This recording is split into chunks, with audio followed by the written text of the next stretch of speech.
everybody, and welcome to the Alien vs. Predator Galaxy podcast, the original Alien and Predator podcast.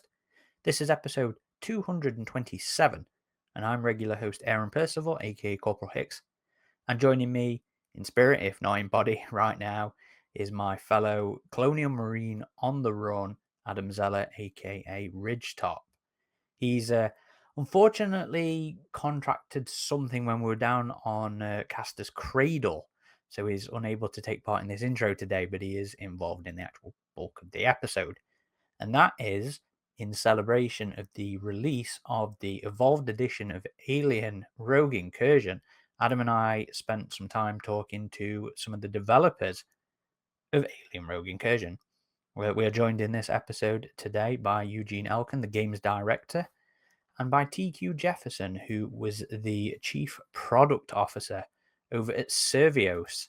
So we'd just like to thank those two gentlemen for taking the time to come and talk about the game with us. It's been a long time coming, I think, actually getting to sit down and talk to somebody from the game, especially because of how much Adam and I actually enjoy the previous iterations of the game and now the Evolved edition. So absolute pleasure, absolute honor.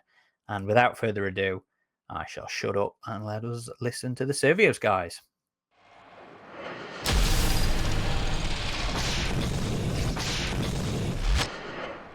Right, well, gents, thank you both for joining us today.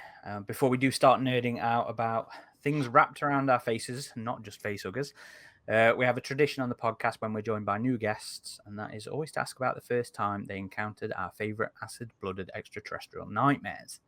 Can you guys remember the first time you came across the Alien franchise? Is it burnt into your memories as much as ours? 100% I remember, because it was also traumatizing. When I saw Alien, the first Alien, when I was 8 years old, which is entirely too young to watch that film, in my opinion. And I was watching it at home with my sisters, and it was late at night, the lights were off, and we're watching the movie, and I'm a little tense already, but we get to the scene where Dallas is in the crawl space, the tube, and the motion tracker saying, Lambert's like, it's coming right towards you, blah blah blah. It's you gotta move, you gotta move, and then the Tom Skerritt turns around and the Xenomorph is there, right? You know the scene I'm talking about? So just when that happens, my sister, who's sitting behind me, grabs the top of my head and pulls back, and the screaming didn't stop for 20 minutes. The shaking stopped maybe an hour afterwards. So that was my intro to Alien. And then the postscript to that story is for Christmas, they bought me the Kenner Xenomorph, whose head would glow in the dark. So I had this floating skull in my room every night, reminding me of this trauma. So for me, making an Alien game where we get to shoot Xenos and shoot lots of Xenos is sort of like coming full circle. It's Rogue Incursion Therapy Edition. It's almost therapeutic for you there. 100%. TQ, I don't know if the webcam can show it. Like, you got a tattoo of a Xenomorph. Yeah, I do. I have a Xenomorph tattooed to my arm here. It's hard to see it in a cam, but yeah, it's awesome. It's difficult to see, but yeah. Nice. How long have you had that one? I got it maybe 4 or 5 years ago. Yeah, okay. I've had it before I joined Survios. So I think I'm gonna say when you were 8 again. This is Xenomorph. The doctor said I should. Yeah. That's why I got past my fear. Yeah. That's funny. I think there's something special about, I say special in quotation marks here, about watching Alien from such a young age. I'm sorry to say, mine was the day before my 5th birthday was when I first watched Aliens, and it is that burnt into my memory. But watching it and being traumatized by it leads to, it was an obsession for me. Yeah. And I'm going to guess it did well to obsess. Well, there were times when we were developing the game, and we've got a lot of gameplay that's in these crawl spaces, the crouch spaces, as we call them, and the music, the motion tracker, it was mildly triggering for me, where I'm like, oh, if a xenomorph comes through this, it pops up in this tunnel, I'm going to lose my mind. I think I need to take a break. So it's the trauma's real, definitely. How about you, Eugene? Do you remember? Oh, absolutely. So when I was a kid, I actually grew up what used to be Soviet Union, and at that time, I remember it was like 1991. So I was like 9 years old, and we weren't getting like American movies or anything yet. We kind of heard about it, but there was like in 91, right when the fall started to happen. Well, the fall was already happening in Soviet Union. There was this like channel that would come on at 6 p.m. and I think it was like a pirated channel, right? It wasn't like an official sponsored channel, but it would show an American movie at like 6 o'clock once a day. Everybody was at home watching. We didn't know what it was going to show. And this movie comes on, and for some reason it was translated as what it would translate to English back is Strangers. So I had no idea what I was watching. There was no commercials for it, right? There was no kind of posters that right, anything I knew about it. And then it was Aliens, right? And the James Cameron one. So that's the first one that I saw, and my mind was blown. I'm like, what am I seeing? That was the first time I saw like the Space Marines, but it wasn't. I remember I was not scared. I was like, this is badass when they were just blowing them, blowing them up, shooting at them. And I saw the first time just like the Marine getup, the pulse rifle. I was just completely energized. There was like two movies that did it to me, both James Cameron. It was Terminator 2. Again, I saw that one first because that's the one they showed at 6 o'clock for some reason, like kind of Tuesday. And then Aliens. And from then on, I was like just kind of obsessed. I mean, I didn't get to see it again until years later, until I was able to get a VHS player and watch it again on VHS. Then I would just like watch the thing on repeat. That's when we got to make Rogue Incursion and was specifically focused on the James Cameron one. I'm like, this is my 9-year-old self dream come true. I'm like, this is awesome. I get to relive that movie, and I get to be a Space Marine and get to shoot these things. It's awesome. That's cool. For you saying there about having to wait for VHS, it's like you don't get that experience anymore, do you? No, I feel like the movie's out in theaters. It's out there for 2 weeks, and then it's on streaming. Like you don't get that. Oh my god, I can't wait next year, a year and a half from now, when I can see it again. Now, there's been some fantastic Alien games throughout the years, many of which have impacted Alien fans as strongly as the films themselves. Had you guys played many of the games before working on Rogue Incursion? And if so, which made the strongest impacts on you? Eugene, do you want to keep going there? Sure. I mean, Alien Isolation is incredible, right? To capture the tension of the first movie. To me personally, the first Alien game I remember playing was the arcade one. The side-scroller, Alien vs. Predator. The Capcom one. The Capcom one. We're still hoping for a release on that one sometime. I know. It's incredible. And then Alien vs. Predator, I think I played that one in the late 90s. I think that was probably the original one, the multiplayer, the very first multiplayer, that asymmetrical multiplayer we can play as a Xenon or a Marine or a Predator. That really left an impact on me. I think to this day, it's one of my favorite multiplayer experiences. Very nice. How about you, TQ? Yes. Well, before I was at Survios, I was at 20th Century Fox, 20th Century Games, and I was managing the Alien IP amongst other properties from a gaming standpoint. So I worked on, I ported Isolation to several platforms. Worked on Alien Blackout, the mobile game. Worked on Fireteam Elite, and sourced and brought in Alien's Dark Descent. So I've touched a lot of Alien in my career. Before that, it was Isolation and Colonial Marines were the ones that I knew. Isolation still creeps me out to this day. It is the love letter to Alien that we tried to replicate for Aliens. And then So we drew inspiration from Isolation, I would say, in terms of like atmosphere, look, just the world. It's so incredibly well executed. But we also drew inspiration from Colonial Marines, the early release, and from that it was, just the sort of the kinetic feel of the game, and the very premise of you have a weapon and you are pushing back against the xenomorphs. There are some parallels there between the two products. So it's those two in particular are probably, to me, the most influential in terms of Alien and inspiring Rogue Incursion. It's funny you mentioning Colonial Marines, because something I'd never really considered, but one of the things I really love about Colonial Marines is that they took the tracker off the hood, and they brought it up as this additional item that you picked up. Not picked up, you know what I mean. You brought it to the screen and it took out your hand. And that is one of the things I absolutely love in Rogue Incursion. Having to physically hold it, and then that sort of compromises you in the other hand with whatever weaponry you've got there.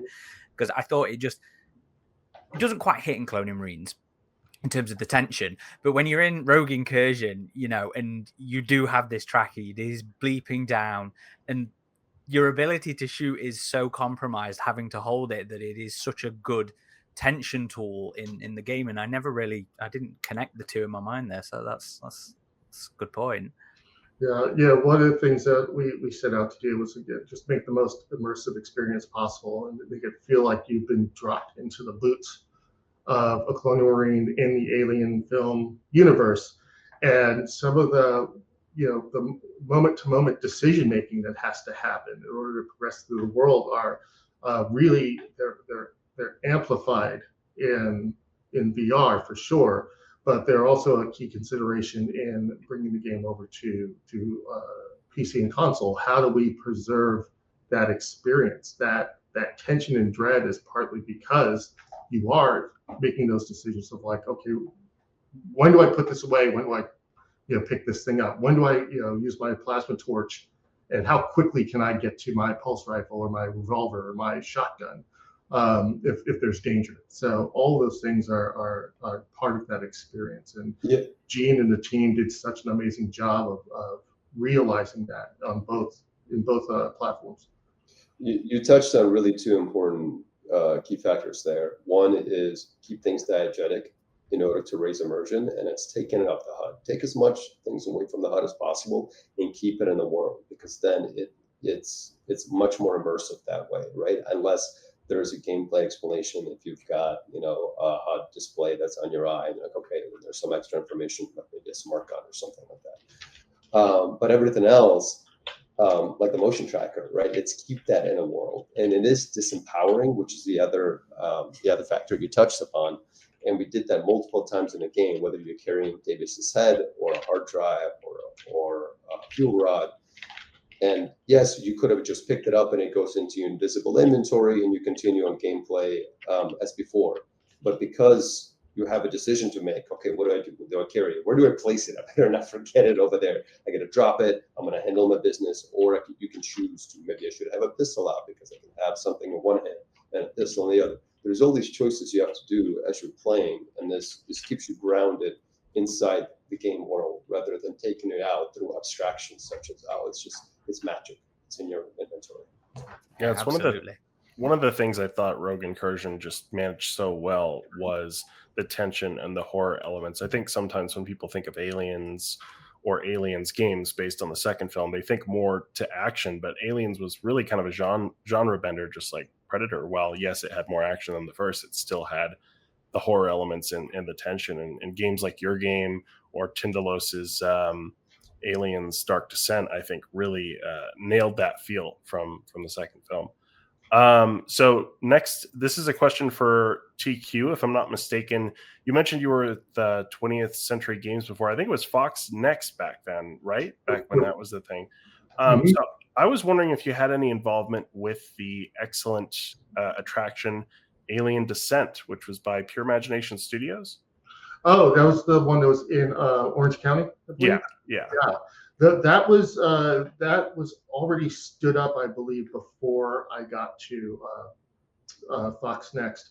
And the way that the organization was set up, the VR and emergent technologies was a separate group from, I'll just say the games group over at Fox Next. So I was a VP of production for licensed games. Then there was the two internal teams doing Marvel and Avatar, or Marvel and some other project. And then there was this emerging technologies team that did the installation. Did you ever get a chance to do it yourself? I didn't, unfortunately. I didn't get a chance to do it myself. And the one thing I did do was or experience was the in utero. That was another thing that was done by that group, which I thought was pretty amazing. But one of our designers here, Alicia Smith, actually worked on Descent. Oh, okay. So it's one of the reasons she was so excited to come here and work on Alien, and she continues to work on Alien to this day. So she remembers, she brought all of that knowledge with her and dropped it into our cauldron of game development for Rogue Incursion. That was going to be the next part of my question, if you had said yes, but it seems like from one of your staff, it was still the case that the experience gained from that kind of assisted with Rogue Incursion. No, I was fortunate enough to do that twice, and oh man, that was something. Just how they melded VR with what you were experiencing in person, like walking on catwalks, like wind effects and stuff like that, temperature effects. I still wonder how they pulled everything off there, but that was quite something. Well, I think there's, I've said it in interviews before, but there's something about Alien that is like it meant for VR. And if there are places like the Void or 2-Bit Circus, that sort of thing, where you could have a more permanent installation that is experiential like that, I think it would be incredibly popular, and it would stay incredibly popular. There's just something special about it. So, cards on the table here. Like I said before we started, I just really, really love Rogue Incursion. I'd been dying for that from the ground up VR Alien game, and you guys really hit it out of the park for me. So, when you first started working on Rogue Incursion, when you knew you were going to be doing Alien in VR, what were those elements that you zoned in specifically on? Straight off the bat, Alien VR, what were the first things that sort of jumped to mind as to this is how we make it work? I think we could probably ping pong this back and forth between the two of us, but the one that I'll take is the art direction was one of the early decisions that we took, which was, there are a number of different ways to render the visuals in the game, and some are more taxing than others, especially in VR, since you're rendering for each eye. But we felt it was incredibly important to be realistic to hyper realistic in the realization of the world, because we knew that at some point you're going to be face to face with a xenomorph, and we wanted that to be every bit as real and terrifying and present as possible. And if you're looking at one would say that's cell shaded with the black ink lines and so forth, it's in your face, but it doesn't feel quite as real to you. So the art direction across the board, we felt that was important for the mood, the lighting in particular, capturing the authentic look of the Alien films was our earliest art decision, and there really wasn't a lot of conversation about alternatives there. Yeah, and in terms of Xenomorph itself, several pillars that we established early on, and then we proved them in prototypes, and that's when we knew we have something, right? We captured that lightning in a bottle. Was the pillars themselves were the Xenomorph, respect the Xenomorph, meaning if you come across it, a couple of hits, you're dead. You're not going to be, running away from it and spending a lot of time in a room with it. You either kill it or it's going to kill you. It can hide in plain sight. It can be anywhere, right? And that was actually a really key moment for us in terms of how we developed the tech for it as well. You can climb a wall, ceilings, you can be behind walls, you can crawl through any nook and cranny of the environment. It exists in an environment, meaning it simulates. It doesn't just spawn. There's no spawners like, oh, that's where the enemy is going to come from. You don't know where it's going to come from. So keep your hand in a spindle, right? That was really, really important for us, keeping the tension up. The horror was going to come from not scripted moments, and there are a couple of scripted moments in there. We want to surprise the player, but the rest we want it to be a unique and dynamic experience that's different from player to player, or if you go through the same environment, through the same level, maybe multiple times. And once we have the pillars established, when they say before you really make a game, if you can be fun in a gray box, if it can be fun in a cardboard box, then then it's going to be great. Then you probably have something you should expand on it. Our very first prototype that we iterated, of course, a couple of times, but when we locked it down, we knew it worked. It was just a hallway, and the hallway ended up in many parts of the game, but it was just a hallway with one room. And as you walk through it, the Xenomorph was running on the walls. It was behind. It would show up and then would just dart into a vent and pop out from another vent. And it was just it was 3 Xenomorph, I think, in there. And everybody who played it, we played it a bunch, and we used it as we were developing, because then you take a step back and then you kind of go from prototype and you start building up your real systems. So we had the hallway demo that we showed to so many people, and everybody who played through like, whoa, that is scary. That is empowering, because at the same time you can blast the Xenomorphs, and you can dispatch all 3 of them. And from there we expanded that combat to the entirety of the game. I think another one that bears mentioning is audio. I've said many times that audio is important in horror, period, but it's immeasurable, invaluable in Alien.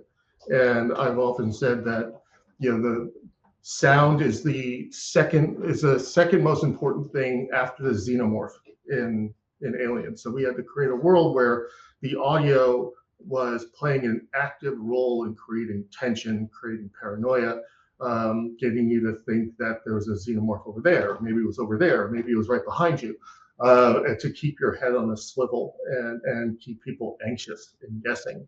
The audio team did an amazing job of creating that atmosphere for us. And then later on top of that was the score that Sarah Baroni composed for us, and the systems for playing the music that was dynamic and changed based off of what was happening in that moment. So we could ratchet up the energy, bring it back down again, and it really just worked so very well in this atmosphere. Even when you go from VR to PC console, again, the audio team remixed all of the sounds for the game. So even if you're playing it on a flat screen TV, and the way the sounds are firing, it's still going to get you to sort of look around and distract you or draw you away from maybe where the Xeno really is, or Xenomorph really is. Yeah, absolutely. Once we added the audio to it, because obviously the original prototype of the hallway that was described, it didn't really have that type of audio yet. It didn't have positional audio, meaning it's different if it's behind a wall, behind a door.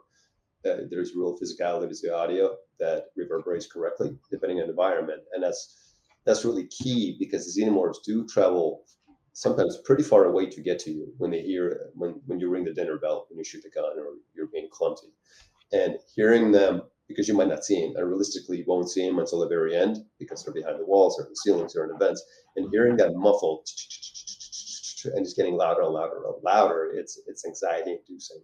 And that's a dimension that we didn't quite have until we added that audio, and it just kind of like, then it felt magical. Yeah, that is absolutely one of the heart racing sort of moments in the game. When you hear the motion tracker go off first, then you start to hear them up in the vents, or not quite sure exactly where they are around you, and nailed the sound. And is that 3D audio like further enhanced with something like the Pulse headset, like the PlayStation Pulse, like 3D audio headset? Did you guys work with those specific kind of hardware at all to to further push that? So it was mixed with binaural audio. It was using Wise, which was fully physicalized audio, which is it was 3D spatial That's audio. Unreal's thing. Wise is an external thing. Okay. It's another middleware that's very commonly used in games, but it's complex and requires really strong knowledge, skill set. In some of the previous games, we didn't use Wise, and having the really experienced audio team really brought it to the next level in this game. And speaking more specifically to the Evolved Edition here, how difficult did you find it translating those elements that made Rogue Incursion work so well in VR into something that would also feel like they're working on a flat screen? Lots and lots of different considerations, and obviously iteration. Some things were a little more straightforward initially. I'm like, okay, well, the gun, the locomotion, it's tried and true. We know how to do that. We're not reinventing the wheel there. But then we wanted to make sure we retain the really kind of magical moments of immersion that VR just naturally presents to the player. So some early decisions we made, okay, let's continue keeping everything in first person. Let's not break you out of the experience. Let's make sure that even when we're opening a door or we're interacting with a computer, we're retaining all the player kind of dexterity as much as we can. So the player actually reaches in and then he presses a button to click the hard drive in, or presses a button and then continues an additional input to actually turn a fuel rod. You're still controlling your face goes into the terminal and you're looking at the terminal. It's not just a UI that pops up, right? Everything is staying diegetic in a game. We went back and we added gyro control, which is an optional way to control the game, but this is just another dimension, another level of immersion we can present to the player depending on their preference and how they like to play the game. It allowed us to tell the narrative actually better or with more ease and direct it exactly how we kind of envisioned it, because when you're doing cinematic moments for VR, you don't have full control of a player. You can't really take the camera away. That's going to make the player nauseous. It's not a great VR experience. So you're taking a lot of liberties. Like, well, maybe the player is going to do that. Maybe the player plays along, but the player might not play along. When you're doing a cinematic moment for a traditional console, often we call it flat screen or pancake, whatever you want to refer to, you have that full control. We are able to express emotion, and it's a better experience with the way Zula delivers the lines and seeing her emote properly. But also, even in those moments, we still added interactivity because we want to keep you immersed and capture the magic of VR as much as we could. Meaning, if I don't want to spoil a moment too much, but when you're in the nest, you can, the VR game is already out. You're still able to control your hand and shoot, even though it's a cinematic moment. You're still able to control your camera, even though we're pointing, to an extent in every cinematic moment, even though we're directing the shot in a specific manner that we think really tells the story well. Yeah, and those, I thought you guys had really curated that very well for the flat screen version. For like those money shots in the Hive, exactly, because it's not just the one. There's multiple in there, and I was like, this still feels like my POV, but they're directing it well here, and it still retains a lot of that physicality, I guess, as well, which is how I always used to describe the things I loved about Rogue Incursion, was the physicality of what you're doing in there. Like you mentioned earlier, with Davis's head, that poor guy, the amount of times he got thrown around or dropped on the floor in the middle of encounters. But yeah, I genuinely thought for the Evolved Edition, it was the simple things, like plugging the tapes into the data pad. I was like, yeah, they've got this, because it was the thing I was worried most about, with you translating. I was like, it's such an important part of why I enjoy the base edition. But yeah, nailed it, guys. Thank you. Also, I should really mention the combat. We really had to amp up the combat without really changing what the heart of it really is. The Xenomorph did get some subtle but yet different behaviors. They are stalking the player a lot more. They're hiding in plain sight. If there's a dark area or somewhere you can see, there might be a Xeno just waiting to get flushed out. And if you don't flush them out, because you might see like boop, boop, and then it stops. And then you're like, well, did it go away or is it still there? And if you're not actually looking for him to try to flush him out, he might sneak up on you later, but he might wait for his buddies to arrive. And by the time you're actually going to face combat, there's going to be multiple of them rather than dealing with the issue at hand when you had the opportunity. They're more dangerous. They're faster. I don't want to get into kind of exactly how that sausage is made because it's a secret, but it might get a little bit boring for some. But even things like their stance, like where they used to stand up when they get closer to you, because in VR it's more it's more intimidating, right? When they're bigger, but when they're smaller, when they're on quad, they're much more harder to kill and they're faster. So there's a lot more variation in that type of behavior. Whether they're staying on quads and they're running really fast to you, they have a lot more jumps, meaning if they start taking damage, they're scattering. They're much harder to kill because in flat screen it's much easier to aim the gun. You don't have the same fatigue. You don't have the same skill level that's physically necessary to aim down sights. So we had to account for all that and adjust the difficulty by not just making them bigger bullet sponges, because that's not fun, but by adjusting their behavior, making a more of a unique and challenging experience for flat screen. Can more attack you at one time in the Evolved Edition?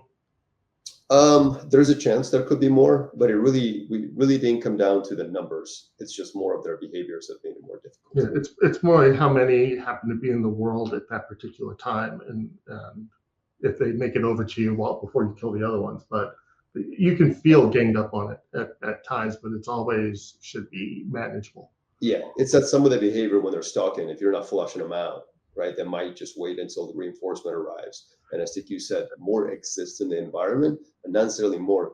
They're like, you don't typically spawn Xenomorph when you're in an area. They just hear the noise and they come. And that's actually, it touches on something that was an important distinction that we wanted to make going into the development of this game, was we wanted a player character not with just agency, but one that would actively go after Xenomorphs. Zula Hendricks is unique in the Alien universe in that she generally knows what genre she's in. She knows that she's in an action, horror, survival scenario, and she's there willingly. So, the idea of flushing them out is not something that you would see other characters in the franchise do, right? So she's going after them, and for you as a player, it actually could be to a strategic advantage for you to engage rather than avoid. Yeah, that makes sense. She's motivated for it. It's part of her journey. I was curious. So I thought I noticed a difference, and I'm not sure if it was. I just want to ask: does the alien retreat more in the Evolved Edition? Yeah, there's a combination of different factors where it's not just a nod. We said retreat more. It's really the way I used to describe their behavior back in the day when I would early talk about the Xenomorph's behavior is it's like a mathematical game of life, which is complex systems are born from very, very simple kind of factors.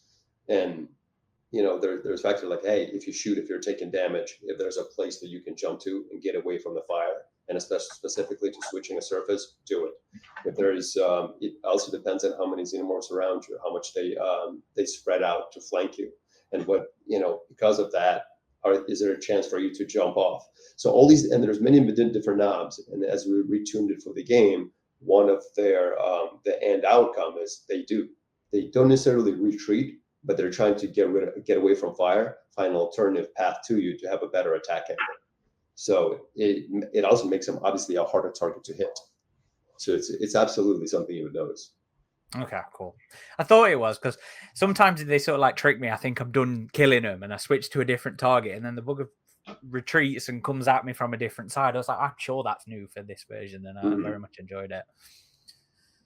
So TQ, you mentioned Zula there. Rogue Incursion is a game that is heavily rooted in the expanded universe of Aliens. You had Zula, you have Gemini exoplanet solutions, and even this heavily hinted at idea of an antidote to the chestbursters. With Zuli, she comes with a backstory baked in. With GES, you have a blank slate. So, what was it like working with lore that was that deep? What was it a strong collaborative process with Disney on the game? Were they heavily involved with this being, so rooted everywhere? Yeah.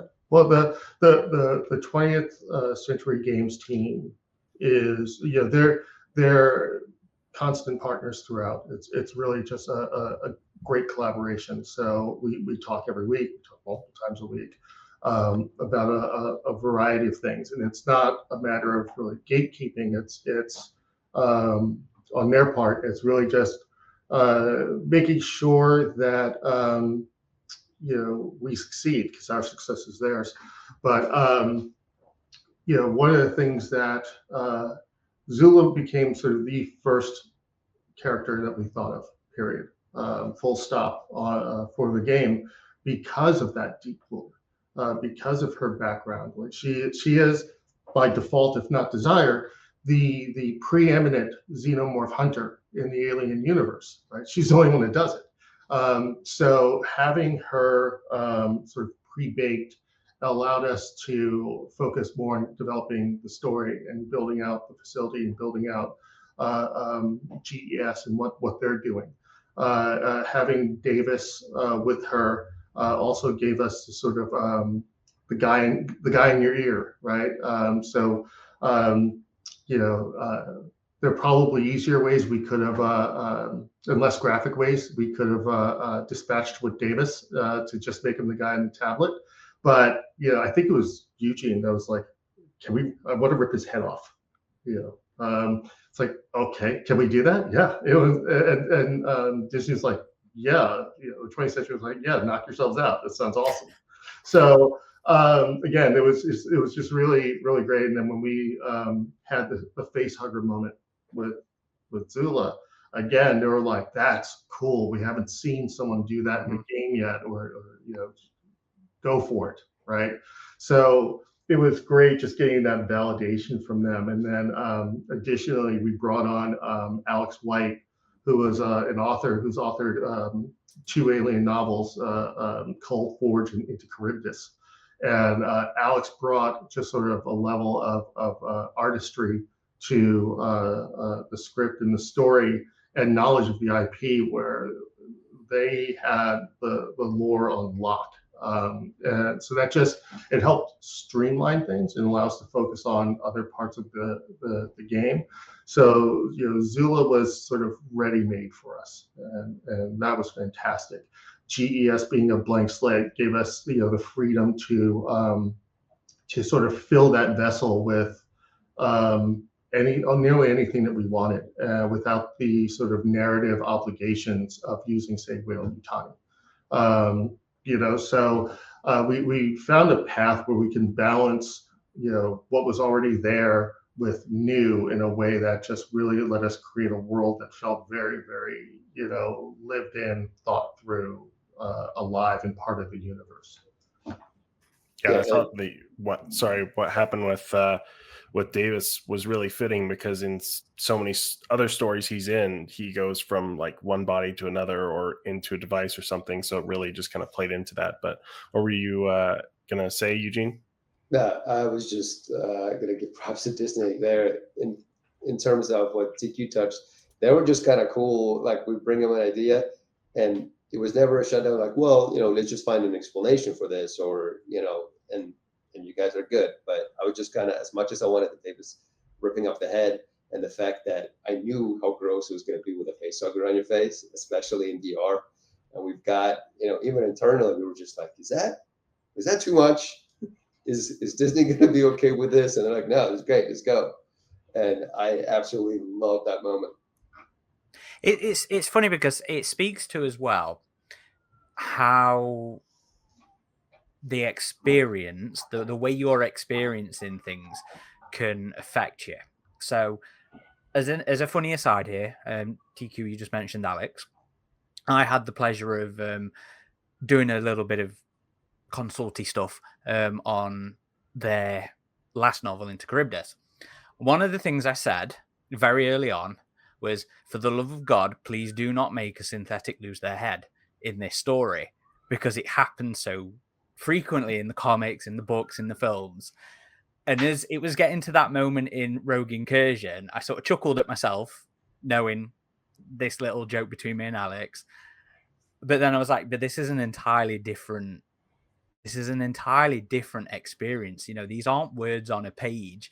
Davis's head that I have just mutilated to get him out is in my hand right now, and I wasn't sat there going, for flip's sake, Survios, for flip's sake, Alex, you know, I've seen this before. It was a, oh God, this hits so different when it's, you know, feels like it's literally in my hands here. So, you know, just as a funny aside there. It's different when you do the deed yourself, right? Rather than watch it happen, you know, passively. So yeah, and yeah, we're like, more milk.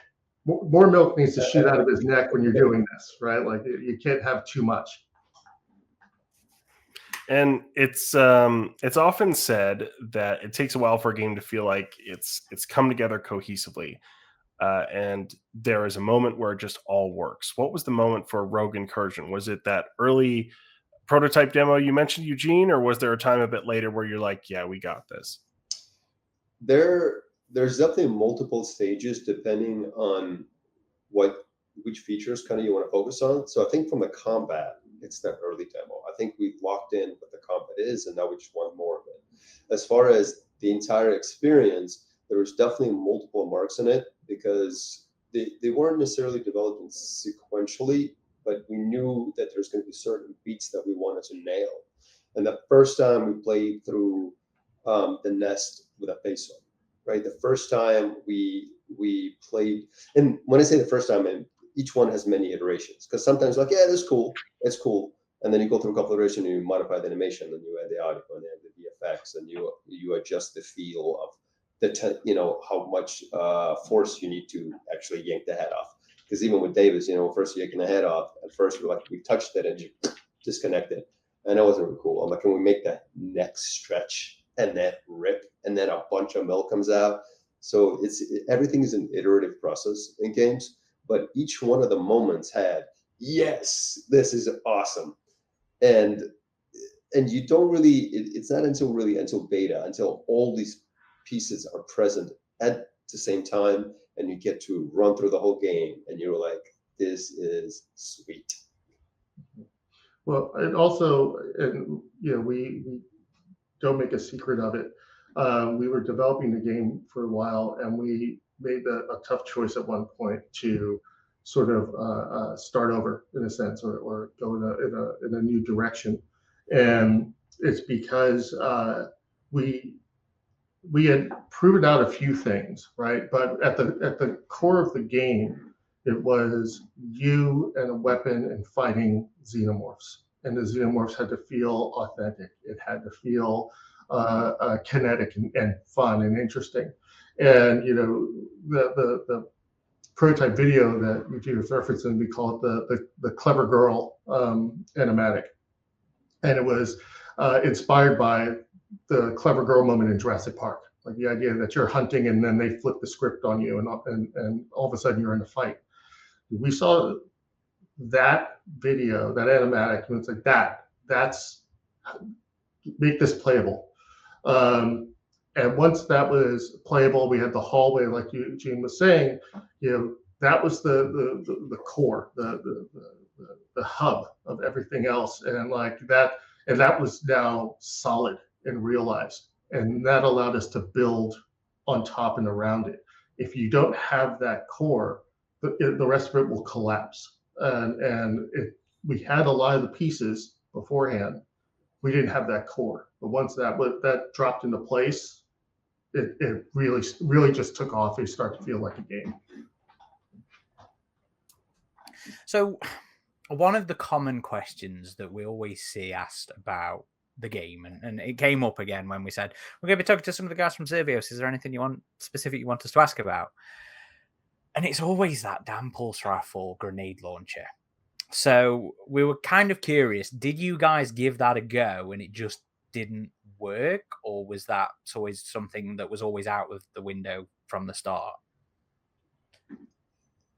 It's upgrading of weapons is something we experimented with for quite a bit, and it just, for the scope of the game, where we were at, the pacing of the game, upgrading of weapons didn't fit quite yet. So we did give it different ones. We experimented with it, we iterated it, and in the end, we felt for at least part one, not hinting at anything or anything, but the experience was cleaner with just the weapons and how much time you're given with each weapon in the game for the length of the game and its experience. Otherwise, if whether to add currency in it, we've thought about an upgrade. We've thought about all of that. We actually spent quite a bit of time iterating on it. Mm-hmm. So when you say upgrade, as in you thought about unlockable additional bits to the weaponry? Mm-hmm. Okay. Why not just the pulse rifle with the underslung though? I think that's more what people are asking about, not necessarily, could we add a extra bit on there? It's more, why was the grenade launcher not on there from the start? Well, part of it is, and this is going to sound like I'm hiding behind the lore, but the period wherein Zula operates is about 37 years before the events of Aliens. So it's why we take great care to not call the pulse rifle the M41A, because that's the rifle that's in Aliens. That rifle didn't exist yet in the Alien timeline. So we have the M41, and you put S next to some of the equipment designations, which kind of just means Survios. But it's there as a nod to, yes, we know that this weapon wasn't in the lore at the time, but if you look at the sort of schema of things when you say Aliens, what's that short list? Pulse rifle is at the top of that list. So it represents a compromise of being faithful to the period that we're in, trying to save something for down the road, and what we have time to develop and make feel good. Also, because the first version was VR and we knew we have grenades, there's a little bit of duplication there, right? Like we have two types of grenades and differentiate. And if we're going to throw grenades, it's VR. It's going to feel a lot better to add some skill level and let the person throw it, right? So we didn't like redundancy in such a in a game that's really just kind of just the meat there right now. We didn't want to add extra features that weren't well balanced yet, right? So for down the road, it's definitely a good addition.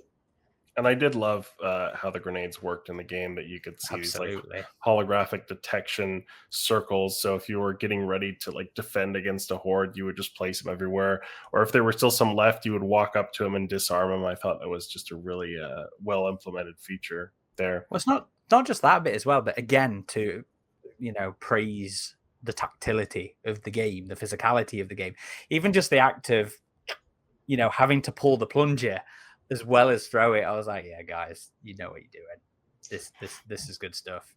Thank you. So the second time I stopped at your development office, it was transformed into the dark interior of Castor's Cradle. I was just curious, how was it working with Steve Peterson and the team at Clove at putting together this activation right in your doorstep? That team is so creative, and they so dialed in on what was core to selling that experience. It was great working with them. It was kind of a lot of us were just sort of discovering what they were doing the day that they set up, right? You have stuff on paper and it doesn't seem real to you. I thought it was ingenious. I thought the jump scare was amazing. Did you actually get grabbed by the surviving, the actual living person that was sitting on the set? Yeah, I did.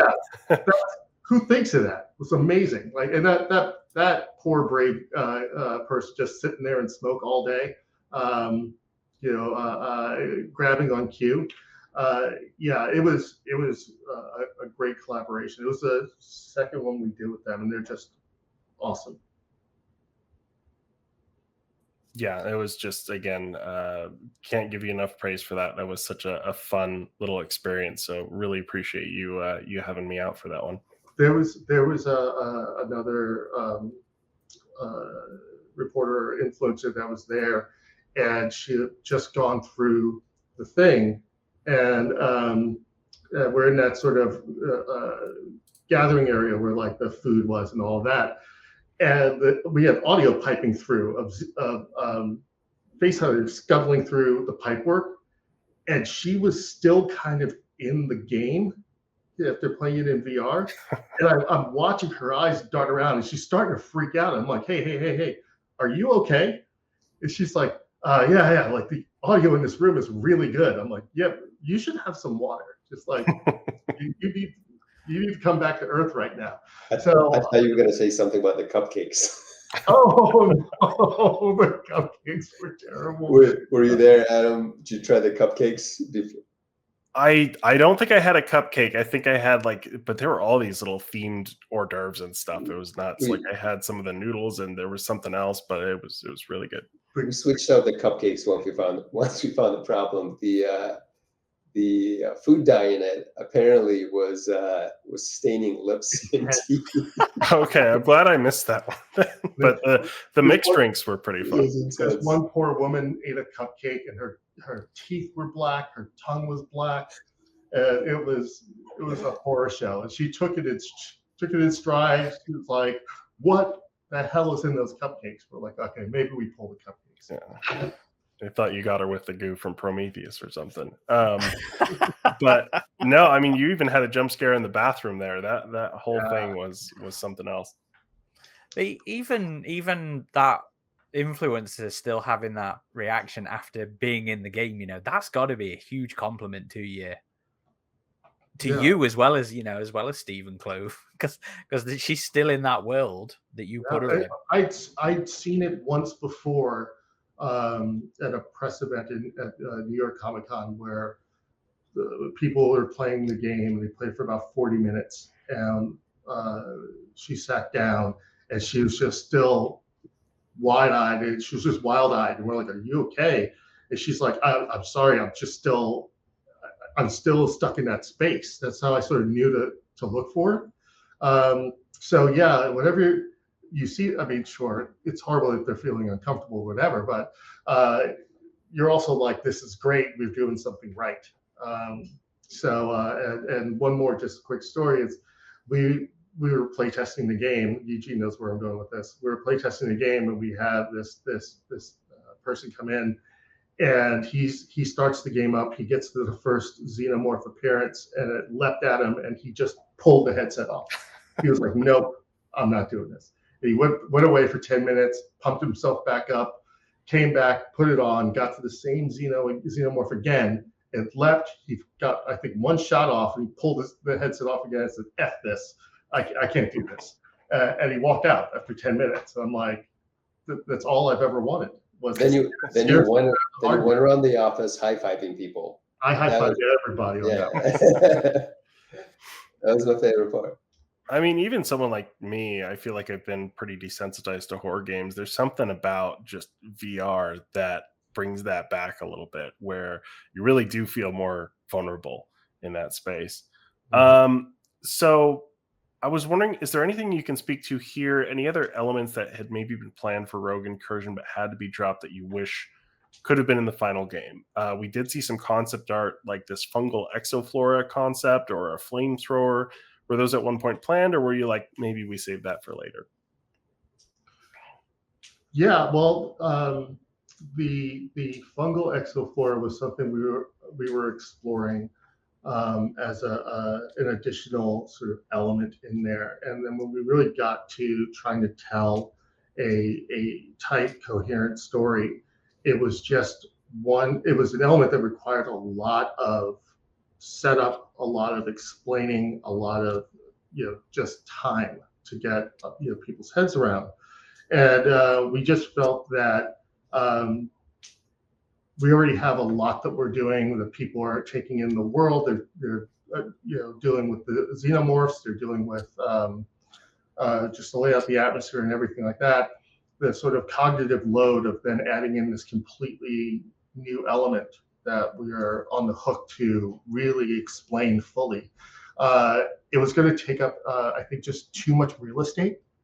And it became one of those things where we're like, oh, we need to kill the planet. So we alerted 20th Century, who had already was like, okay, you can use the plant.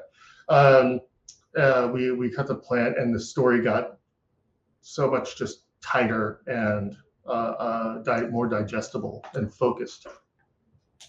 Yeah, and counter to some comments out there, there really wasn't anything that was done and then kept for part two. It's just there's lots of ideas when you first start formulating a game, and it's sky high and everything is sky's wide open. That's what I was looking for. And you're like, wouldn't it be great if we had this and that and that, and then you get the concept art, and then you pick and choose. There's always resource and time to consider and to make sure you're hitting the quality. But those are, I can't speak about part two with this. There's lots of things to control as well. The plant never made it off of out of a concept art stage. So I think it's fair to say that Rogue Incursion was really well received, with the Quest port taking the brunt of some criticisms. What do you think is the most significant lessons that you learned while working on part one? Have they led to you taking any sort of specific approaches while you're in the midst of developing two? I think purely from the dev side, we've definitely adjusted some of our pipelines and the way we're handling just optimizations for different hardware. We started with too high of complexity of art, and then we had to downscale it down. And oftentimes it's easier to go backwards, and it's just the way the time worked out. So lots of tools, lots of metrics that we're setting up front to make sure the different platforms, weaker and stronger platforms, can all retain the same quality. At least, I should say, visual bar. They all have to obviously do different tricks in order to simulate the same look. I don't know. So I'm going straight from dev side. I'll kick it over to TQ if you got any thoughts there. Really, I think you nailed it with, setting ourselves up so that, the question of performance is sort of tackled early, so that allows us to dedicate more time to other parts of development. I think in terms of story, again, we did a lot of foundational work on places where the story could go and elements that could be in the story. And, we thankfully cut them before the team started building, but like there are points in time where things are cheap to remove and they get more expensive over time in development. And with I'll go back to the plant again. The plant was cheap to remove. And that was great, because that means we have more time to work on all the other things around it. So vetting the story, vetting the assets, breaking down what's going to be needed for to realize the vision of the game is, we'll be better at that, and we'll have a better eye for what's going to work, what's not going to work. So we can approach it from just a more experienced viewpoint. Another peek behind the curtain is, as we were developing how the xenomorph behaves and how are they able to walk on walls or any piece of the environment. Obviously, ceiling walls is one, but walls all takes all sorts of different shapes, and there's complexities, and you have to take proper considerations when building the environment, but we were building the environment at the same time as we were developing the capabilities of the Xenomorph. So there was an iteration loop that is going to be much greater improved now, because we know how to build environments, and we know the behaviors now we want to extend going forwards, because the complexities we can just add on and really bring a lot more life and a behavior, because we're already standing on the shoulders of the work we've done previously. But we know how to make environments much more efficiently now. And I know you guys might not be able to speak to this, but one of the most common questions we've seen asked off the back of the release of Evolved Edition is if Part 2 will release simultaneously as VR and flat screen as one game. Is there anything you guys can say about that now, or is that something you're still... That's a conversation for later. Okay. Can you guys offer any update on Part 2? We're looking forward to it. Well, as are we. Well, in that case, Adam, take us away with the last one. Then. So that's actually everything from us. Before we sign off and let you get into that elevator, into the lower levels of Caster's Cradle, is there anything you'd like to share, any thoughts or anecdotes that we haven't given you the chance to with any of our questions? Or are you good? Trying to think in this one.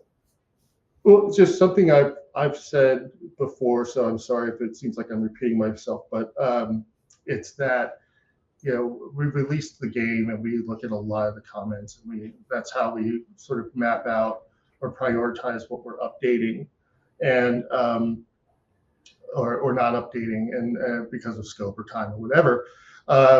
But there might be some comments in there from the community, from reviewers, etc., that don't make it into the updates list, but may make it into the Part 2 list.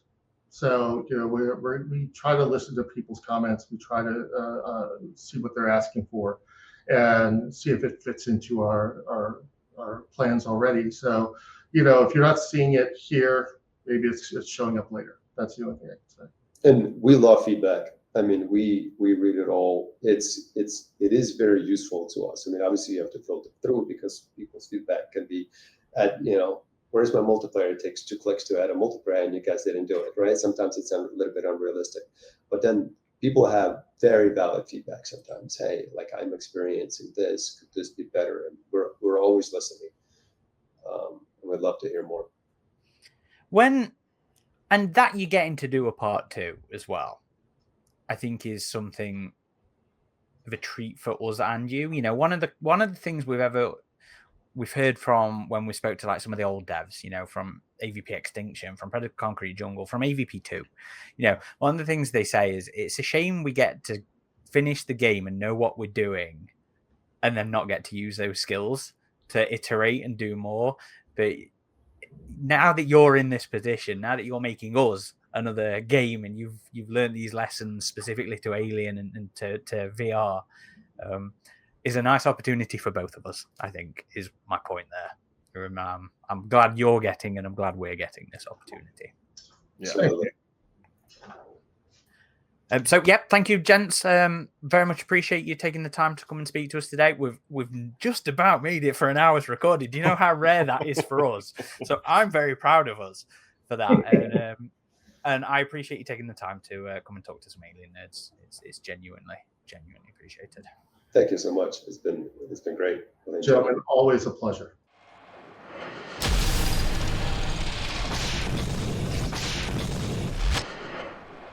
And that was Eugene Elkin and TQ Jefferson. Thank you once again to both of them for taking the time to come and nerd out with us about Alien Rogue Incursion. As of the episode going up today, this is the release of the Evolved Edition. If you're still umming and ahhing it, we do have a preview up that we did of the game, which is on the website and on the YouTube channel as well. We're also going to be recording a sort of big all-around review of the various incarnations of the game, the original release on the PS5 and the PC, as well as the MetaQuest port of the game, and now this Evolved Edition, the flat screen version that has been cried out for by fans, let's be honest, and it was really good that Survios actually put something out for those without VR setups. If you want to learn more about us, you can find the hub of our activity on avpgalaxy.net, where we have written versions of our content. Is where we post the majority of the news, and we do some discussions on the YouTube channel or on the podcast if it's big pieces of news. And there's also a thriving message board on there. So if you crave that sort of 2000s way of sharing your fandom, we are still around. It's not all Facebook or Reddit. We're on all the major socials: Twitter, Facebook, Instagram, Blue Sky, Threads, YouTube, and now also on TikTok, which is being run by the Xenoplays, aka Hunter, aka or Gen X liaison, I guess. But yeah, you can find us on pretty much everywhere, depending on your poison. You can find me personally at _Corporal Hicks on Twitter or Corporal Hicks on Blue Skies. And thank you once again to everybody for listening. This has been Corporal Hicks and RidgeTop in Spirit, signing off.